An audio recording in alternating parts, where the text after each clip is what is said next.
video? Alright, good.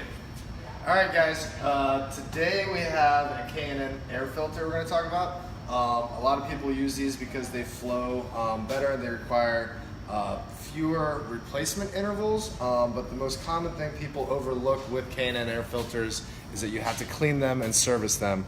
So if we can get in here and see how dirty this thing is, it's hard to kind of see, but like in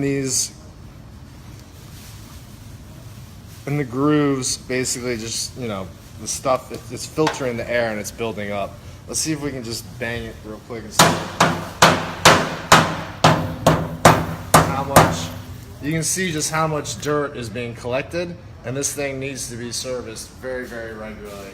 It's overlooked quite often, but you know, it's a service we offer here, and we're going to clean it up, and we're going to show you how to do that next. Alright, so we're just going to clean it up. This is the K&N cleaner, power cleaner, just cleans the air filter. So you just spray it liberally. It's a very simple process. The biggest problem with this, it is time consuming in the sense that after we clean this, we have to let this thing air dry overnight, preferably. A lot of times what I recommend people do is own 2 of these air filters so that we can keep one in stock, have it cleaned, lubed, ready to go, and then we just swap it out, and then in between your services we can clean it properly, let it dry, and then spray it with the tack adhesive, which we'll show you next, and then have it ready to be installed at your next service. That way it cuts down on overnight visits and stuff like that. But so you just spray this on here liberally, kind of let it soak.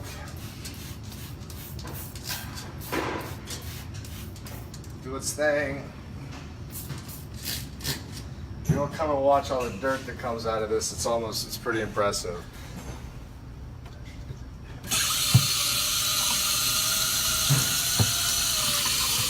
You see all that dirt coming out of there.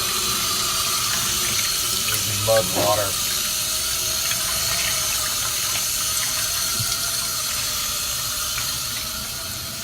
So we're going to finish rinsing this out.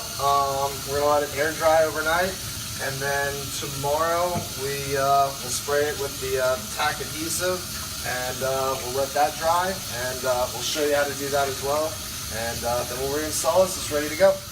Alright, so the air filter has been cleaned, it's sat overnight, it's dried. I do have to make one correction from yesterday's video. I think I called this stuff red spray tack. It's actually just an oil, but it does get a little tacky to grab the particles and keep them, but it's basically oil based. So you literally just take it,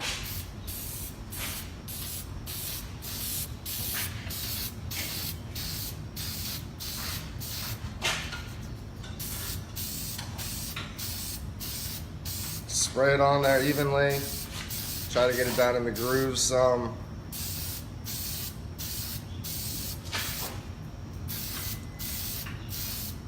Don't be afraid to get it up here. You can wipe that down later.